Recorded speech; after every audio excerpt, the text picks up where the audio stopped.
ما در کدام خواب و خیالیم؟ به همین نماز بیروح روزه بیجان خود مغروریم که ما مسلمانیم. چه کار کردیم؟ نشانه ایمان و اسلام ما تو تنها نماز و روزه نیست، مگر این همه ظلم و جنایت و فساد و بدبختی و بیبندوباری و این همه توهین و تحقیر و گستاخی و بیادبی در برابر قرآن و سنت و دستور و فرمان خدا که می شود. تو چیکار کردیم؟ ما مسلمان چیکار کردیم؟ دفاع از دین اسلام و قرآن بکنیم، دفاع از مسلمان مظلوم و بیچاره بکنیم.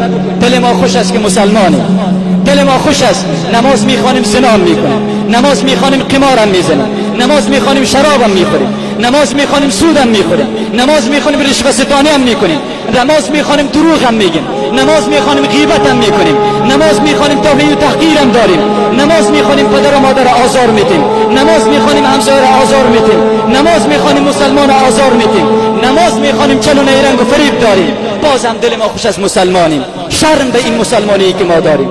مگر نماز امیر از ما تو میخواهد؟ روزه رمضان امیر از ما تو میخواهد؟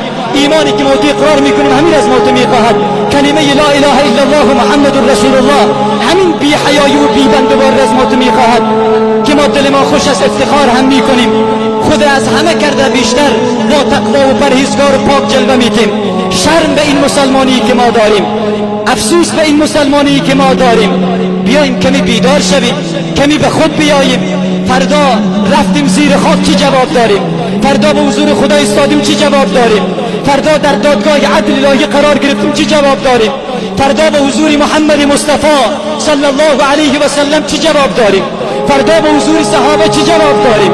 فردا چی دست آورده بزرگ؟ حالا چی عمل کرده مثبت بزرگ با خود داریم که در میدان عدل الهی، در میدان محشر با سر بلند، با رنگ و روی سرخ به حضور الله بیستیم که یا الله، من مردانگی کردم، من شهکاری کردم، من بیداری داشتم، من غیرت داشتم، من مردانگی و شجاعت داشتم، من از مسلمان مظلوم دفاع کردم، از دین تو دفاع کردم، از قرآن تو دفاع کردم، از آیین تو دفاع کردم، از علما و دعوتگرای واقعی دفاع کردم. داریم همینطور یک عمل خالص و ناب، یک عمل بزرگ در زندگی ایمان. یک کمی به خود بیاییم، یک کمی بیدار شویم از این خواب فریب و غرور. اینقدر با این نمازهای بیروحمان مغرور نباشیم.